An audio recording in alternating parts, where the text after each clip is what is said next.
So I just got asked a great question, and that is, how do you communicate good news in a crisis? And it leads to the question, how do you communicate in general in a crisis? Some businesses are doing incredibly well right now, and some are really struggling. And as leaders, you've got to communicate everything that's going on in your company, the good, the bad, and the ugly. Why?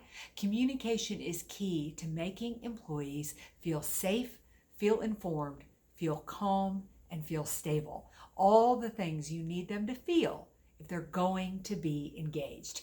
So let's start with the bad. How do you communicate tough news? How do you communicate that the business isn't doing well, or that possibly you've got to furlough a few workers? Well, number one, you tell the truth. You're just honest with the team and telling them what you're doing, but more importantly, why you are doing it.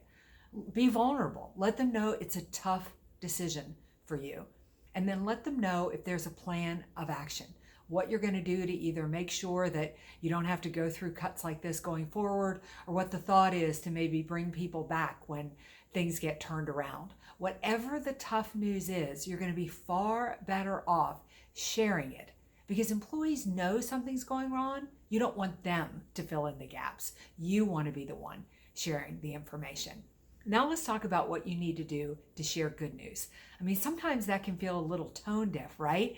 When everybody else is struggling in the community or in your industry, you go out there and share good news. Well, good news is exactly what your team needs to hear.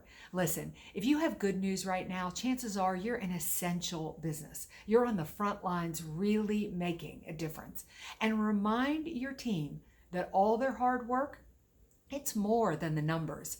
It's the impact that they've made. It's the difference they're making in the community. And all that hard work is not only going to make sure that people are taken care of, but it's going to make sure that your company is going to grow, things are going to be safe, and there will be a future not only for them or for others. The bottom line is communication is so important in a crisis. And if you're wondering whether you should communicate something or not, the answer is you should. Just always remember to be vulnerable, to be honest, stick to the facts, and make it about the person you're communicating to.